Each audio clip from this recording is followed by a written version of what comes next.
Halo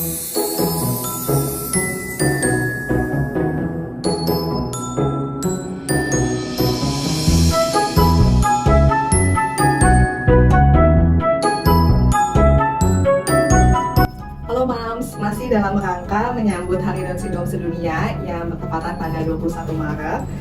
Kami Live mengadakan berbagai kegiatan spesial. Salah satunya adalah kunjungan ke PIK Potats. Untuk kali ini kita ke PIK Potats Jawa Timur ya. Kami sangat senang karena hari ini kami berkesempatan untuk bertemu dengan Edo dan Ibu Lili. Terima kasih untuk Ibu Lili dan Edo. Edonya lagi sibuk gambar, udah meluangkan waktunya. Harapannya semoga dari obrolan kita hari ini bisa menginspirasi orang tua di luar sana, juga orang tua yang mempunyai anak dengan Down syndrome. Mungkin sebelumnya Bu, boleh perkenalkan diri Ibu dengan Edo, kesehariannya apa, atau Edo juga kesehariannya bagaimana? Terima kasih pada kesempatan ini. Perkenalkan, saya Lili, orang tua Edo dengan 2 anak, yang besar 34 dan Edo umur 24. Selama ini kegiatan itu masih ikut homeschooling, pergi ke tempat homeschooling dengan antar jemput, dan setiap hari dari Senin sampai Jumat. Tujuan saya, meskipun umur Edo sekarang 24, dia punya kegiatan dan bisa bersosialisasi dengan teman-temannya. Itu berangkat antar jemput, pulang antar jemput. Setelah itu pulang dengan rutinitasnya sendiri, dengan kemandiriannya sendiri. Dia makan, setelah itu setengah 4 tidur, 1 jam, setengah 5 bangun, dia mandi. Setelah mandi nunggu makan malam, kadang melukis, mewarna, kadang main puzzle, seperti itu. Ya, kalau Sabtu itu dia kan libur, saya lesson renang untuk olahraganya dan juga ini melukisnya. Jadi setiap Sabtu itu juga sampai siang. Kalau umpamanya ada dia harus tampil acara nari, saya tambahin juga untuk panggil gurunya untuk latihan nari di hari Sabtu. Oh, saya melukis nari juga, nari berenang. Ya. Gitu. Untuk saat ini Edo usianya 24 tahun. Waktu Ya. Ibu mengandung Edo itu di umur berapa Ibu? Saya 36. Beda 9 tahun sama kakaknya. Saat itu juga saya ke dokter kandungan yang saya pakai untuk kakaknya. Saya bilang, saya sudah 9 tahun, ini jedanya apa nanti ada masalah atau tidak. Dokternya bilang baik-baik aja. Saya setiap bulan rutin kontrol. Memang dalam kurun 9 tahun ini saya memang jaga karena yang besar itu alergi. Saya pegang sendiri, makan apa kena sedikit langsung sesek batuk-batuk itu. Sebulan bisa 2-3 kali nggak sekolah. Jadi iya, terus sesak gitu, terus sampai ini kasihan gitu. Sampai 9 tahun ya dapat induk ini, terus saya bilang sama dokternya, masalah enggak kata gitu. Ya udah rutin sampai menginjak hampir melahirkan 9 bulan. Saya juga sudah lupa gimana mungkin tanda-tandanya melahirkan. Saya bilang dokternya waktu kontrol, dok ini kok banyaknya kurang ya. Saya bilang gitu, dokternya juga takut. Katanya besok nanti hari Sabtu ke rumah sakit dicek. Saya hari Sabtu datang, kok disuruh katanya nanti ini kalau enggak harus operasi. Anak pertama saya nggak operasi normal. Bayangkan kan eman ya, juga dari segi biaya. Saya sudah nangis, saya disuruh nunggu, harus hari itu saya di oksigen. Saya nggak tahu ternyata itu ini juga kalung khusus. Oh, kali Iya, saya nggak tahu pas lah. Iya, dokternya bilang sama susternya kalau ini ada kalung khusus. Susternya juga bingung sampai rumpiangan. Itu kata dokter, jangan. Saya melahirkan juga susah karena saya sudah lupa gimana cara melahirkan. Suaminya 9 tahun. Iya. Suami saya lihat katanya dari wajah sampai kaki biru, katanya mungkin ngedecikan ini. Ya akhirnya Edo ya ini. Saya nggak dikasih tahu sama dokter kandungan kalau Edo Down syndrome waktu itu lahirnya setengah 11 malam. Katanya. Ya dia pasti tahu, saya tahu. Saya diilus-ilus dikasih minum air gitu. Nah, besok ibu datang ke sini katanya dari dokter anak datang jam 10. Ya, dokternya datang nanti ibu. Suami diminta datang katanya itu. Saya sudah diam aja. Begitu jam kunjungan besok juga suami datang di tempat dilihat orang juga di kaca itu ditelanjang, ditunjukkan di Down syndrome. Iya, saya nggak mudeng sama sekali, nggak tahu karena itu Down syndrome apa. Sampai kamar, saya masih nggak ngerti sama suami saya, ditanya apa itu, terus ditanya suami saya bilang itu yang orang biasanya itu langsung saya maksudnya saya dijelasin nggak tahu, dokter anaknya bilang katanya nanti kalau ibu nggak ngerti ke rumah saya pinjemin buku katanya. Oh iya, tapi nggak ngerti begitu. Nah, sewaktu itu lahir itu sudah tahu lagi kita tuh rencana hari-harinya tuh mau kita buang supaya anak laki ini kan. Nah tahu itu suami saya bilang jangan buang, kasihan sudah ditanam di rumah aja. Saya nggak ngerti. Terus gitu ciri-cirinya seperti itu, katanya sering sakit atau apa. Dulu kan bukan sering sakit istilahnya ya, Ada yang menderita. iya kita orang tua kayak itu ini kan nggak tahu, kalau sakit nggak bisa mengungkapkan, orang tua terlambat ngomongnya, jadi kadang sudah terlambat meninggal istilahnya. Saya dibilangin dokter juga umurnya nggak panjang. Nah katanya gitu ya, mungkin karena itu dia kan itu nggak bisa ngomong sampai saat ini pun dia mau ke belakang BAB, dia kalau umpamanya perutnya agak ini dia bilang mencret diare. Nah dia tuh nggak bisa membedakan. Nah kalau saya bilang gini, itu sudah sembuh, nggak demam, nggak mau, dia dibilang sakit itu nggak mau, dia mintanya dibilang sehat, pokoknya kata jangan, nggak boleh itu dia nggak mau. Positive vibes banget. Ya saat itu saya dikasih tahu kalau Down syndrome, saya pikiran saya bukan nangis karena kecewa atau Tuhan kasih saya seperti ini, enggak. Saya mikirnya langsung bagaimana itu kalau kumpul dengan anak normal lainnya, anak normal sudah bisa jalan, Edo belum bisa jalan. Saya waktu itu tujuannya bagaimana memaksimalkan itu. Waktu lahir pun Edo nggak bisa minum susu karena saya nggak ngerti, bedanya kan kebalik. Oh, tetap gitu kan? Anak Down syndrome rahangnya kan kecil, dia kebalik. Rumah sakit bilang kalau nggak mau minum susu ini babynya ditinggal, ibu pulang, terus babynya mau diapakan? Saya bilang gitu, disuntik. Loh kalau disuntik tidak menyelesaikan masalah kan. Saya baru saat di rumah sakit itu tetap minum itu sendok itu, tak lihat susunya yang di kulkas kok nggak berkurang. Sampai kaki saya bengkak, mungkin nggak boleh terlalu baik berdiri ya saat itu ya. Akhirnya saya paksa kalau aja. Itu sangat susah sekali minumnya, minum seteguk keluar. Tapi saya sedia tempat harus di sebelah saya dengan bercucuran air mata. Saya bilang sama kakaknya, pasti kakaknya heran saya kenapa kok ini. Saya tidak jelaskan dulu sama kakaknya. Saya bilang ini loh adik tak mau minum, kamu jangan nakal. Saya bilang gitu. Ya dengan susah kayak itu. Jadi waktu kecil itu perkembangannya sangat lambat, fisiknya juga lambat. Itu ada boneka Mickey itu kecil, itu badannya segitu, dikasih hadiah orang baju untuk baby, setahun baru bisa dipakai, kecil. Pokoknya pikir saya sehat aja. Saya saat itu tidak menyalahkan siapa-siapa, cuma saya ini menangisnya bagaimana saya kalau nggak bisa memaksimalkan itu. Kasihan tetangga juga kalau jenguk lihat, loh kok belum bisa gini. Dan komentar yang kadang-kadang Iya, pikir saya kalau nggak ngerti lebih baik tanya ke saya jelaskan. Itu terus saya bawa keluar, saya tidak malu tidak apa, dorong kereta yang itu. Ada kakaknya yang bawa, saya bilang saya nanti kalau kamu ditanya itu bisa apa ya, oh bilang aja sudah bisa kecapan. Dengan gitu dia diam. Lah ya gimana lagi? Saya juga nggak suka kan gitu kan. Di mall sudah besar. banding-banding terus gitu. Iya. Di mall itu tuh makan semeja sama keluarga itu banyak yang liatin gitu. Saya bilang kenapa ya orang itu, suami saya bilang mungkin kepingin punya anak seperti itu. Saya tuh dihibur. Kakaknya bilang sudah kok mama jangan bingung, itu tuh loh pintar, mau bisa makan sendiri. Ya sudah, saya terhibur dari keluarga. Saya ke saudara pun umpamanya tahu itu Down syndrome, mereka bilang gini, udah apa-apa gini. Dalam hati saya marah, sudah tahu anak Down syndrome masih dibilang nggak apa-apa seperti itu. Kalau ketemu orang itu dilihatin, saya bilang gini, Dok kamu dilihatin itu lo tante Dok, kamu kasih tangan dadah. Saya bilang itu berani dengan kata dadah, langsung orangnya langsung ya. Itu cara saya.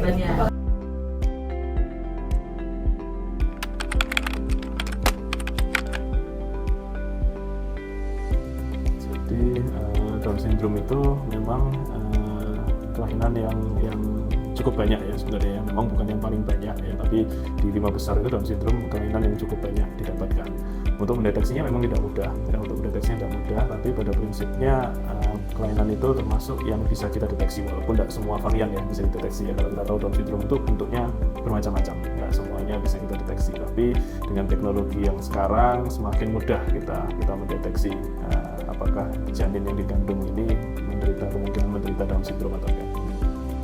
Iya, jadi memang mungkin menanggapi video tadi ya, jadi bahwa tidak banyak orang itu bisa mempersiapkan kelahiran buah hati yang mengalami Down syndrome itu dengan baik. Ya. Banyak orang mengetahuinya terlambat, tahunya ketika sudah lahir dan di tengah sedang ada kepanikan dan kekagetan yang luar biasa seperti itu, biasanya tentu persiapan menjadi tidak maksimal. Belum mereka masih harus menata hati juga dengan menghadapi hal tersebut, dan kemudian juga harus berpikir ini anak ini nanti bagaimana saya bisa mendidik dengan baik. Gitu kan. Tapi sebetulnya di era sekarang dengan kemajuan teknologi, Down syndrome itu bisa diprediksi dengan baik sebetulnya. Iya, betul sekali Bu. Jadi Down syndrome itu kan sebetulnya adalah kelainan kromosom di mana ada ekstra pada kromosom 21.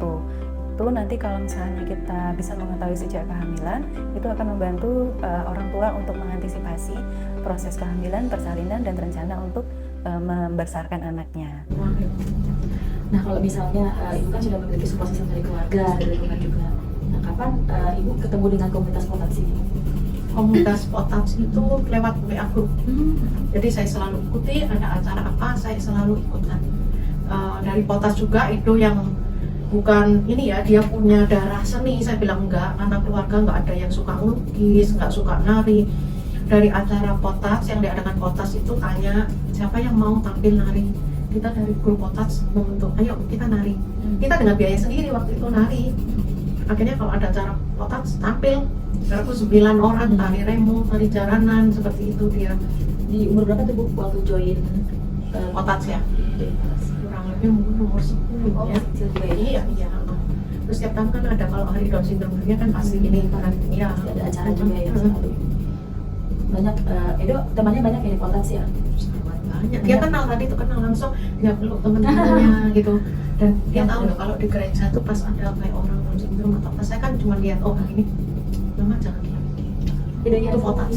Potats katanya, dia ngomong potats. Justru ngertiin ya. Iya berarti maksud Sudah tahu dia ya, ada dia tahu komunitasnya, komunitasnya. iya temennya dari potats gitu ya.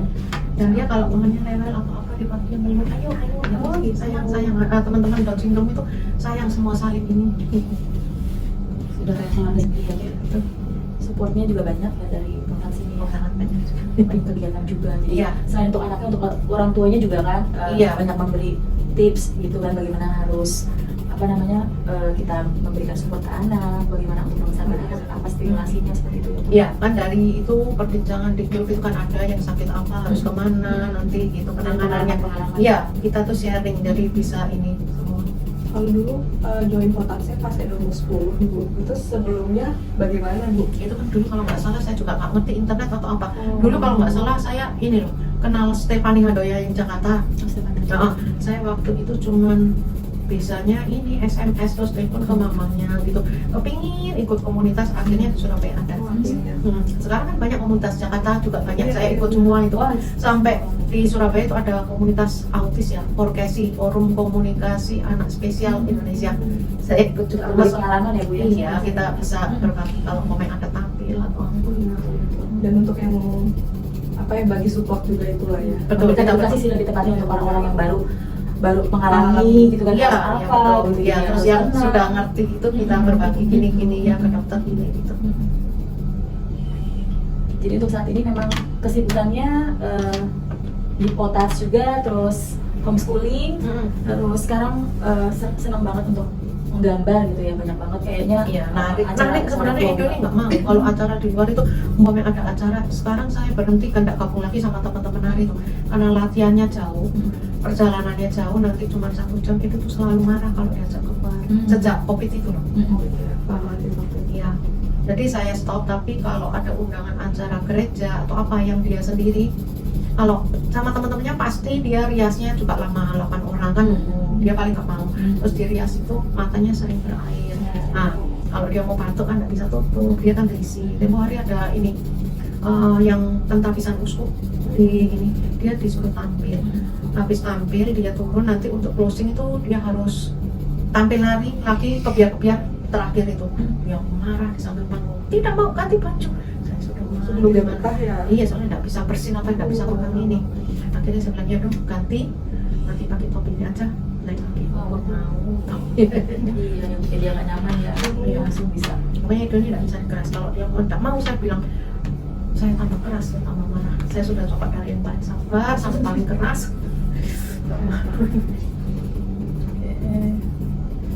Apalagi kalau misalnya tantangan medisnya Bu, kalau untuk Edo dari kecil itu kan tadi mungkin yang lidahnya dari setelah itu mungkin ada pencernaan atau apa. Itu kan sampai selama ini Edo sehat. Dari kecil itu memang kalau saya cerita seperti ini, saya dibilang konyol, orang yang teledor. Itu nggak saya periksakan tiroid, tapi kromosom itu disuruh periksa, sebenarnya saya nggak mau juga untuk tahu yang trisomi atau apa gitu. Dulu sempat Sempat sama dokter Ana, saya bilang sudah tahu dong ciri-cirinya buat apa. Lah pasti dokter Sutomo itu dulu adanya di dokter Sutomo aja, jadinya 3 bulan ke dokter sana. Kalau berarti pas Edo sudah lahir ya? Sudah 3 bulan atau 3 bulan. Sudah agak gede kok. Minum susunya kan rebel gitu. Saya sudah maunya nggak mau, tapi saya periksakan di dokter Sutomo, saya nggak boleh masuk, disuntik di kakinya. Udah lihat teh nangis sampai nggak tahu berapa kali, 3 kali nggak berhasil. Mereka bilang kalau nggak jadi ini nanti diulang lagi. Suami saya bilang mau tak mau meskipun biayanya gratis. Saya bilang enggak. Kasihan keluar dari kamar itu disuntik dia sampai saya kasih susu di mobil langsung habis. Mobil langsung teriak. Iya, saya nggak tega. Itu saya periksakan itu aja. Biasanya anak Down syndrome kan ada kelainan jantung atau apa. Saat itu saya juga nggak fokus ke penyakitnya. Saat akhir pokoknya fokus saya membesarkan Edo dan supaya tumbuh kembangnya ini gimana, karena makan pun sulit. Edo ini minum susu sampai umur 8 tahun tanpa makan. Oh iya. Ya. Kalau minum Halus, susu, makanan halus juga. ya itu minum susu aja di depan TV, posisi duduk ya keluar muntah yang keluar dari hidung, Dari gumpalan. Saya kan kasihan.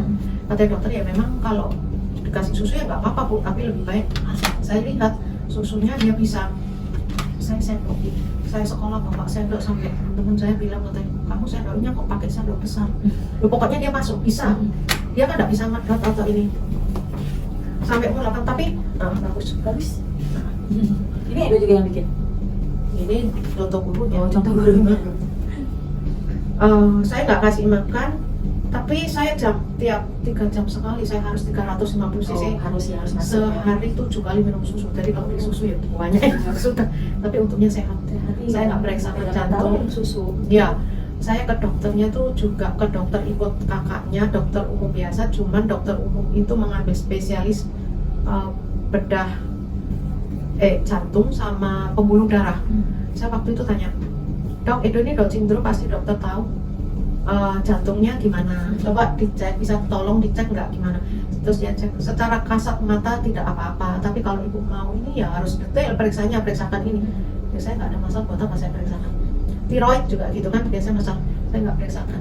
Waktu itu ada kuota, terus ada diskonan nge-lab tiroid, saya cobakan juga nggak apa-apa. Ya itu puji Tuhan lah. Ya saya lihat teman-temannya itu ada yang dioperasi dan segini. Kasihan. Memang ada beberapa yang anak Down syndrome kan seperti itu. Saya pikir saya nanti tambah susah meriksakan ini, Edo nggak ada masalah. Tahu semua gimana, kalau saya nggak ada masalah ya sudah saya jalankan aja, saya ikutin aja, nggak apa-apa ya puji Tuhan lah, saya seneng ya. Sampai sekarang sehat. Iya betul. Cuman kalau temennya sakit, dia ketularan lebih lama sembuh. Jadi lebih rentan aja ya. Saya nggak berani kalau Edo kegiatan sampai capek. Jadi kalau ada kegiatan, di luar nari atau apa, besok pasti saya moloskan. Buat istirahat ya. Ya, biar sekolah mengatain, loh Edo tuh kegiatan di luar, kalau yang tahu orang tua pasti daripada itu. Iya, lebih paham orang tua ya. Jadi nanti sakit lama lagi. Nah itu, lo dokternya sampai 3 kali kembali katanya kamu kok nggak sembuh-sembuh, nanti tak ronsen kan, di ronsen padahal baru ronsen.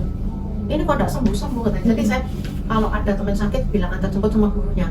Saya bukan menyinggung perasaan orang lain, tetapi kalau ada yang sakit, lo sudah pakai masker Bu, katanya. Iya nggak apa-apa, saya diberitahu aja biar itu yang nggak masuk.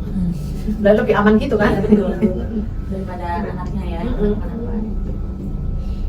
Mungkin agak flashback sedikit kali ya, bukan tadi pada saat kehamilan Edo juga sudah setelah 9 tahun tidak mengandung, akhirnya hamil Edo, kemudian selalu kontrol dan dokter juga selalu bilang baik-baik aja, bermasalah gitu. Kalau boleh tahu dulu tes prenatalnya ada apa aja Bu kalau gitu? Ada. USG aja gitu ya? Iya ya, tiap bulan itu USG atau apa? USG. Iya. Terus saya juga mikir gini setelah Edo lahir, kenapa ya dokternya kok nggak disuruh tes air ketuban ya? Oh iya, Nah, saat itu kan bisa kan, tapi kan jadinya nggak bisa langsung kan. Nah, saya mikir gitu, terus saya mikir kembali lagi, kalau saya dibilang anak ini Down syndrome, ada kelainan, saya juga bingung harus dibuang atau lanjut. Terus apa? Dibuang kan dosa, selanjutnya? ya kan? Ya seperti itu. Ya mungkin kalau si tes amniosensisnya itu yang air tuban memang agak lebih beresiko banyak ya Bu untuk ya janinnya juga, dan kalau pada zaman itu juga kan belum ada teknologi, belum semaju sekarang Ibu. Betul, tapi pada saat-saat itu tuh umpamanya secara ini USG katanya bisa dilihat ininya Jalan rata, terlihat. ya paling enggak kan bisa terlihat, tapi itu mungkin semua sudah rencana Tuhan ya. Saya kalau dikasih tahu ya saya bingung juga.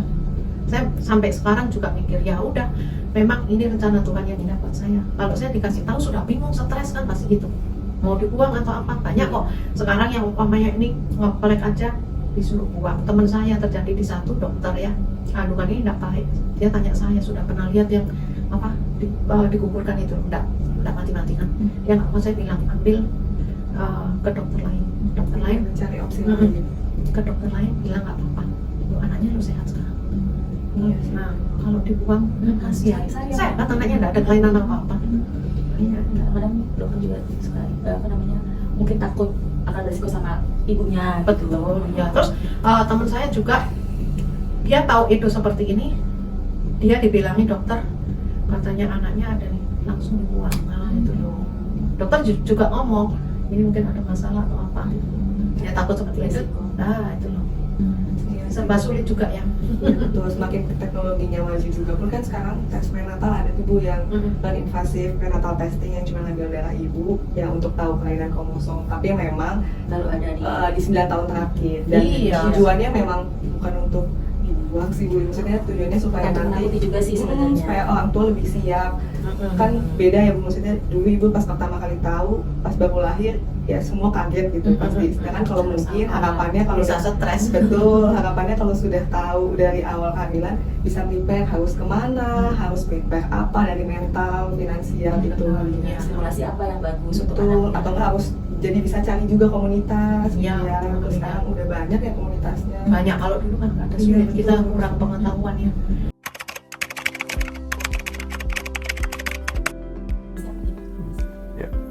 Jadi kalau kita ngomong secara general gini ya, kita ngomong secara general itu ibu hamil itu memang ada kemungkinan janinnya mengidap kelainan ya, semua kelainan gitu ya, semua kelainan itu kira-kira sekitar 3-4% lah.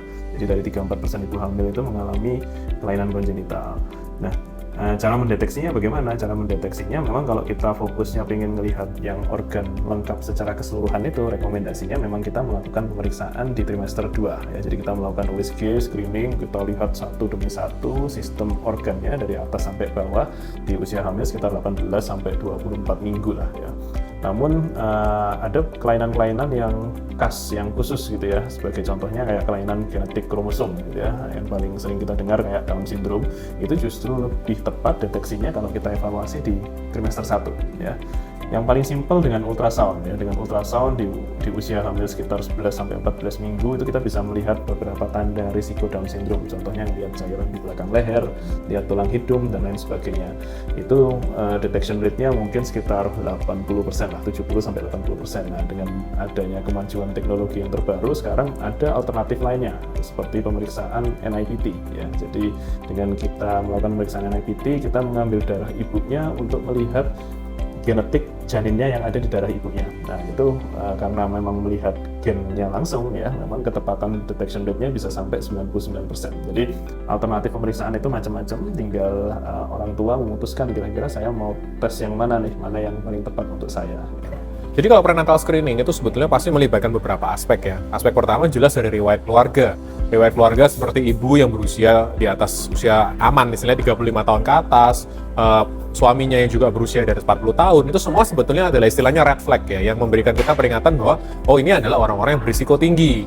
Jarak anak yang terlalu jauh, punya riwayat kelainan bawaan dalam keluarga, termasuk riwayat Down syndrome atau trisomi lain dalam keluarga, itu menjadi tanda peringatan sebetulnya. Nah, itu ditunjang dengan pemeriksaan-pemeriksaan yang relatif baru dan semakin canggih sejalan dengan waktu, seperti pemeriksaan USG di trimester 1 yang memang dilakukan secara mendetail untuk melihat risiko adanya trisomi atau kelainan bawaan, dan salah satu yang paling akurat adalah dilakukannya NIPT misalnya, atau non-invasive prenatal testing melalui sel darah ibunya. Kenapa kok saya bilang NIPT salah satu yang paling banyak digunakan? Karena metode lainnya umumnya akan lebih invasif, harus mengambil darah bayinya, mengambil ketuban bayinya. Jadi NIPT dan USG ini adalah salah satu yang banyak digunakan karena dia tidak terlalu invasif.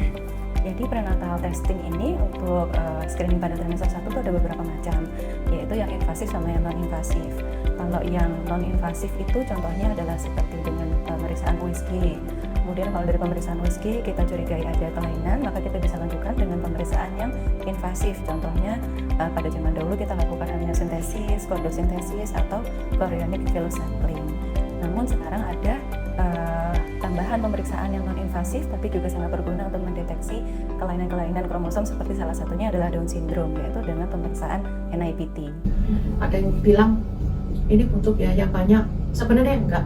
Kalau saya bilang, saya itu tuh tidak terapi dari umur lahir sampai hampir setahun setengah tanpa terapi. Saya sudah tahu terlambat, saya habis lahir saya langsung saya tengkurapkan keluar di rumah sakit itu. Tujuan saya sebaiknya kuat. Kepalanya. Benar, 2 tahun lebih sedikit sama kakaknya dia lebih sudah bisa tengkurap. Saya memang agak tega karena tahu ya bagaimana harus ngelatih itu. Saya tengkurapkan terus. Dia kuat juga. Iya, terus 3 bulan sudah dia balik. Saya terapikan hampir setahun setengah. Dia belum bisa jalan, ya baru sudah bisa berdiri. Sebelum saya terapikan itu saya enggak pernah gendong itu, saya taruh box. Biar kayak dunia Iya. bergerak. Sampai berdiri pun dia di box-boxnya memang cukup besar ya, pakai kayu. Kadang ini kepalanya dipukul-pukulan. Jidat-jidatin gitu ya. Iya, dia marah. Saya lihat pasti dia kalau sakit berhenti kok. Oh iya. Iya, pokoknya nggak di tembok. Saya coba dari tembok, dia akhirnya juga diam juga. Dia duduk berdiri, bisanya juga di box. Kalau dia rewel, saya masuk boxnya. Duduk di situ, main di situ. Terus sampai 1,5 tahun saya terapi. Tentukan memang baik. Belakang rumah saya ada fisioterapi. Sebenarnya pusatnya di tengah kota. Saya terapikan situ, saya tanya terapisnya sebenarnya nggak boleh. Pak, bapak rumahnya mana? Mau ke rumah saya? Dia sebenarnya nggak boleh. Loh, rumah saya belakang ini nggak jalan. Wah, emang udah jalan ya, Bu. Lagi ya. Betul. Terus Tapi mudahkan ya. Betul. Nah, cuman terapi berapa lama? Sebentar, 1,5 tahun dia sudah bisa jalan. Tapi selanjutnya terapisnya saya bilang, terapi ini aja bicara, terus tulis. Jadi dari saya semua yang ini, supaya semua itu instruksinya dari saya. Jadi istilahnya seperti les gitu. Jadi aja di dalam kandung, di dalam rumah. Terus saya panggilnya begitu aja. Nggak pernah sampai terapi gimana, nggak motorik atau apa enggak ya. Saya panggil guru itu juga katanya dari Riau, katanya terapi autis. Saya nggak tahu, nggak punya ijazah, nggak tahu apa. Saya bilang autis sama Down syndrome lain. Bapak ikutin saya aja. Saya yang beritahu anak saya. Dia ikutin. Dia saya sekolahkan. Saya bawa buku semua, seperti teman-temannya, literatur semua sama. Pak, tolong diajari kalau ada PR itu buat, meskipun bapak yang buat halaman berapa ya diajari. Akhirnya ya bisa baca tulis itu mengalir dengan ini. Tapi saya di rumah juga ajari kalau mandi. Do ini tulisan A, saya pakai sabun mainan gitu. Iya, emang tetap support, maksudnya usaha orang tuanya juga emang harus. Betul. Kita nggak bisa serahkan ke guru atau sekolah. Karena yang paham kan kita juga. Kasihan kalau sudah terlambat. Saya lihat juga kalau ada yang terlambat, bukan anak Down syndrome pun, autis sudah besar belum bisa mandiri itu, wah ini terlambat, kasihan. Dan saya bilang orang tua harus gini. Iya, dari pengalaman ibu soalnya ya. Iya, saya gemes juga kadang kalau mereka nggak mau sampai bilang yang perlu diterapikan ini kamu dulu, baru anaknya. Lah orang tuanya nggak mau support gimana? Seperti itu. Harus dari orang tuanya dulu kan. Iya, memang susah. Saya sampai dikatain saudara-saudara saya, kok itu terus semua. Saya nggak keluar rumah sama sekali ya, tapi saya nggak terbebani. Cuman merasa seperti gimana ya, jenuh ya. Karena tiap hari kita ngomong marah terus kan jenuh. Ya itu. Tapi dengan hasilnya seperti ini, saya sangat bersyukur, sangat bangga. Itu kan iya. Meskipun toilet training itu saya juga gitu dulu. Saya gendong sendiri kencing. Kalau nggak mau saya duduk di bawah itu tuh saya dudukkan di toilet seperti perempuan itu. Nah, kalau malam gimana dia kan nggak mau berdiri. Saya sirami di kakinya, ya kan kencing aja dia bisa. Sama ibunya tuh sangat full ini banget. Harus full 100%. Kasihan saya pikir, benar nggak bisa seperti anak normal. Tapi kan kita maksimalkan. Karena psikolog tahu waktu itu tampil atau apa. IQ itu berapa? Saya bilang ini, ibu buat apa tanya? Saya juga berani. Itu saya teskan IQ 2 kali. Yang pertama hasilnya murni, yang kedua saya bilang saya harus masuk karena ibu nggak tahu cara ngomongnya dengan ibu. Oh nggak boleh katanya gitu. Loh, saya tidak memberitahu jawaban Edo. Saya menerjemahkan antara ibu dan Edo. Percuma nanti nggak bisa ini. Terus akhirnya nggak selesai, mau dipaksa sampai sore. Saya bilang jangan, besok aja. Besok ada biaya lagi, nggak apa-apa. Saya bilang gitu. Nggak tahu hasilnya itu. Sekali lagi ada yang psikolog tanya berapa IQ. Saya nggak perlu kasih tahu Bu. Sekarang gini aja loh. Kalau sekarang IQ-nya tinggi, terus anak itu nggak disekolahkan, bisa pintar nggak? Saya bilang gitu. Ya sama kan. Nah Edo meskipun IQ-nya di bawah rata-rata, tapi kalau dilatih dia bisa kok. Saya bilang gitu. Saya nggak jawab loh waktu itu. Ya memang psikolognya mungkin juga gemes ya. Tapi buat apa sih saya katakan? Sekarang lihatlah Edo aja gitu. Ya yang pasti kan harus ada stimulasi terus Nggak bisa dibuat patokan. Betul. Dan tiap anak juga beda-beda. Iya. Caranya juga pasti. Kakaknya Edo aja bilang, ya bagus sudah. Capek bagus Edo. Capek ya? Kakaknya Edo aja bilang, aku kalah loh, nggak bisa seperti Edo. Tulisan Edo lebih bagus katanya. Pialanya Edo di mana banyak. Iya, dia saya juga belum tentu sebagusnya Hanya itu. lagi ditekan itu mungkin dia capek. Saya bilang saya kira kayu, Ya, ternyata masih luangan. sini aja ditaruh sini. Kan capek loh tekan sampai Banyak saya pialanya, keluar. banyak Ini tangannya ini sampai keker. Kalau renang ini sampai keras. Renang tuh dari yang dangkal sampai dalam bisa. Bisa loh. Hebat ya. Ya. Hebat, Edo. Berenang terus ya Edo? Tiap Sabtu 1 jam. Tetap saya leskan supaya ada yang ajak omong, ada yang memotivasi. Ayo ke sana, kalau sendirian kita kan males, bosan. Jadi 1 jam diajak sana. Nanti kalau ada yang les lainnya diajak berteman sama itu. Jadi bisa saling ini toh. Ayo ke sana, ya itu motivasi. Motivasinya Edo juga Bagus. bagus ya, buat dia ngajak teman sana yang tadi Iya, dia cerita menggandeng, ayo adik-adik gitu ya. Iya. Jadi ini benar-benar membuat Edo bisa berkembang, bisa merasakan mandiri. semua. Saya bangganya di situ. Edo tuh semua mandiri loh. Apa mandi semua, ambil pakaian, ya mau sekolah pakaiannya yang bekas tuh dilipat rapi gitu. Papanya bilang kalau keramas apa katanya cuci rambut itu nggak bersih. Edo cuci rambut nggak, biarkan dia belajar. Dia setiap mandi pasti cuci rambut 2 kali sehari pasti Cuci rambut. bersih kok. Terus BAP maaf katanya papanya itu kamu bersih lagi. Edo sudah saya kasih tahu semprot sabun berapa kali, saya bilang gitu pasti bersih kok. Memang harus di ini sih, maksudnya udah jangan terlalu dianggap tidak bisa. Pasti Edo nggak mau, paling benci. Pasti Kalau bisa, gitu. dia lepas dari saya, pergi sama temennya, kakaknya lebih senang. Terus dia nggak mau digandeng atau apa, dia kalau di mall, mama pipis, iya, kamu tahu? Iya di situ. Udah kembali, saya juga takut. Kok lama? Saya bilang gini, loh, kamu dari mana? Itu dari atas toiletnya direnovasi. Oh. Tapi dia tuh tahu, baca selalu. Ini toilet arahnya kemana? Dia nanti, saya kadang lupa, "Duh, tadi mama lewat mana?" Dia tahu. Dia ingatnya itu. Logika nggak bisa, tapi pengingatan matanya dia itu. Pasti kan ada kelebihan. Iya. Betul, hebat. Bagus ya Edo gambarnya. Tidak warna lagi. Sudah. Capek. Iya, udah. Udah capek. Berarti banyak nggak di rumah Bu, gambar-gambar Edo dipajang gitu? Saya tidak figurakan, nanti memenuhi rumah rusak. Nanti kalau ada pameran, saya tuh sampai punya ini gantungannya sketsel itu. Iya, pameran kan. Pameran ya. Ya, nanti ya hari Cetai sama krayon, pemandangan. Pemandangan. Gambarnya apa aja di sini. Mama tanya itu jawab. Pemandangan ya, terus burung ya. Nanti sebentar, Mama tanya. Nanti pamerannya di mana? Pamerannya di mana? Hari Minggu di mana? Tanggal 16. Sekali. Oh iya, kemarin di Ketengali sama Pak Banu, sama Sanggar Merahati ya. Terus di gereja ya. Ya.